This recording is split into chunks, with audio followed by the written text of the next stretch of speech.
Saber Cotidiano apresenta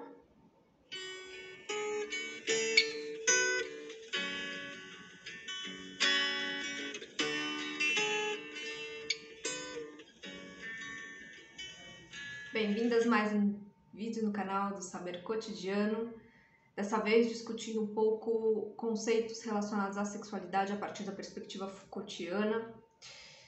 Hoje vamos falar um tema um tanto quanto não tão correlato à sexualidade, mas que ele aborda em um dos seus cursos, que tem a ver com a questão da infância. E por que isso tem tanta relação com a sexualidade, ou na verdade passa a ter dentro dos discursos sobre a sexualidade, justamente porque existe um saber constituído que vai ser constituído justamente a partir do momento em que se passa a entender psicanaliticamente questões relacionadas à nossa sexualidade atreladas a questões da infância. É importante dizer que a ideia de infância como pura, livre de perversões, livre de maldade, é uma construção.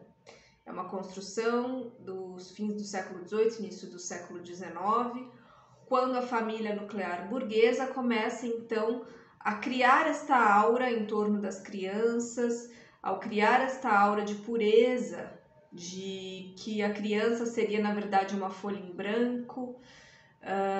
Todos esses conceitos, eles na verdade foram vindo, né, à medida em que se desenvolveu a família nuclear burguesa. Antes disso, não havia, pode-se dizer assim, um estágio considerado infância, a importância do cuidado dessa fase, estudos sobre essa fase, sobre a pedagogia, sobre modos de ensinar.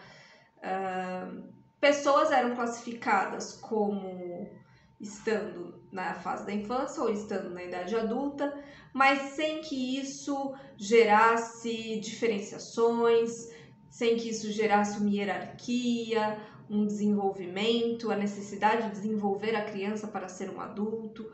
Todas essas construções foram vindo com o passar do tempo. Isso é importante dizer porque a visão sobre infância, o que é uma criança, não era cristalizada e também não é cristalizada hoje em dia.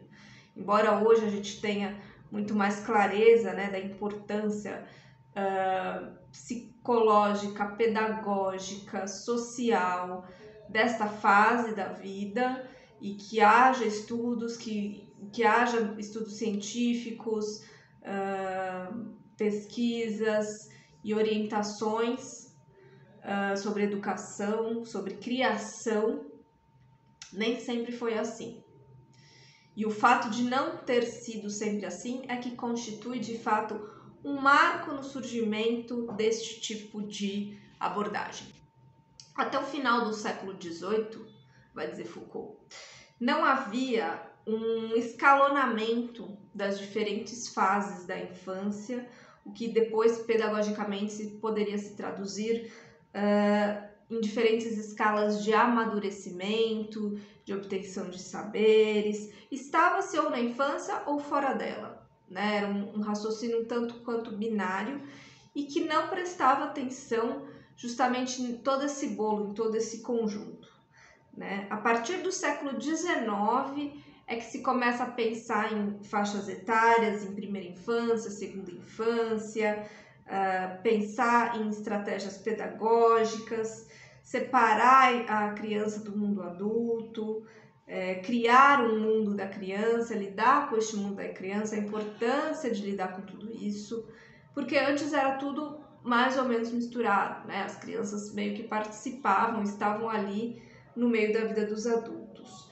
E aí também foi nesta época que os colégios e todas as suas entidades mais disciplinadoras começam a ganhar força como entidades importantes da educação.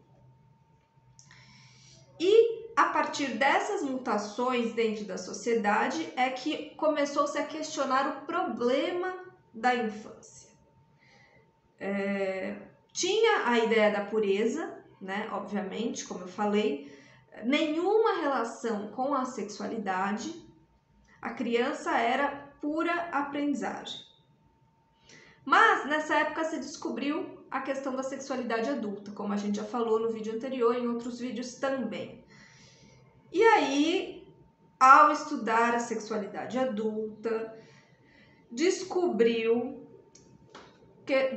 principalmente a partir da psicanálise, um lado que havia sido negado ou sublimado, né? Um lado de todos nós que aparecia na infância e a nossa psique, a nossa mente dava um jeito de lidar com isso.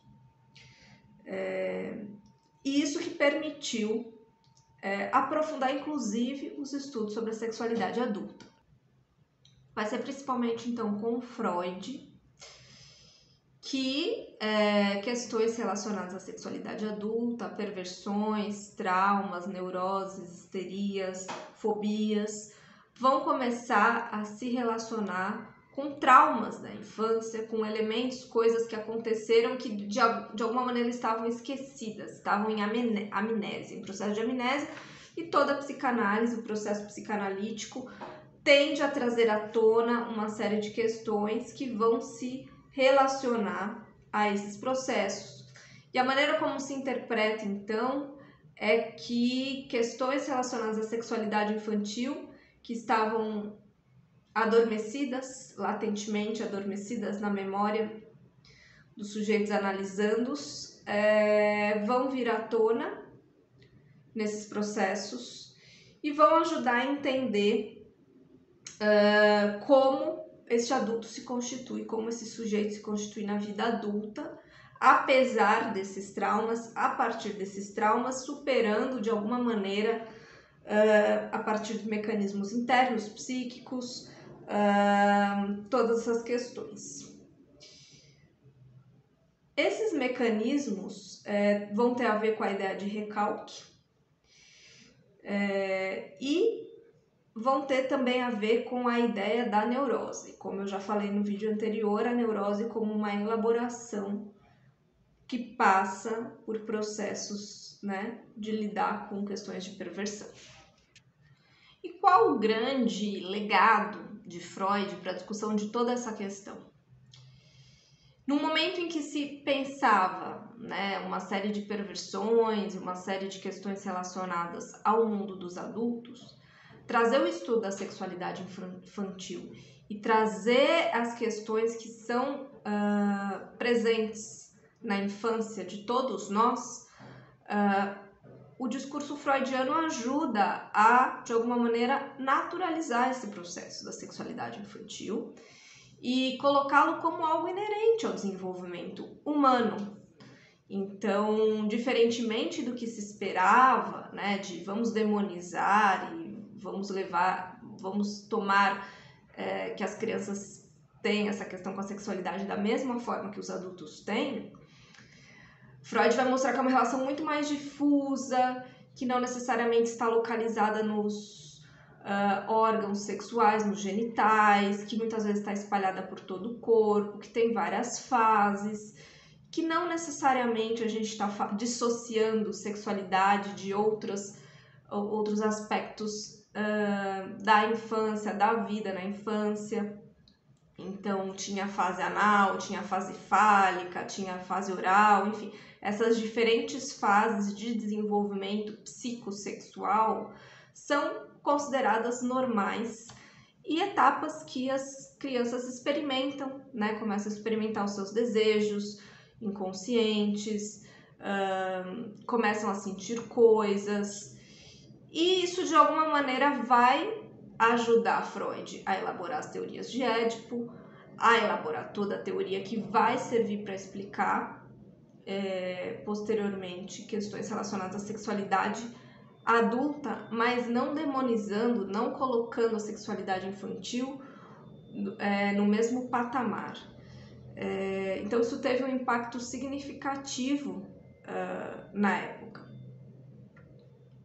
Claro que muitas dessas questões são criticadas atualmente, não cabe a este canal aqui criticar em termos psicológicos a análise freudiana, mas entender como todo esse processo no qual Freud estava envolvido contribuiu para a conformação de um campo de saber muito rico, muito mais amplo, que até hoje, né, se constitui e está bem consolidado, que é a questão da infância, como lidar com as crianças.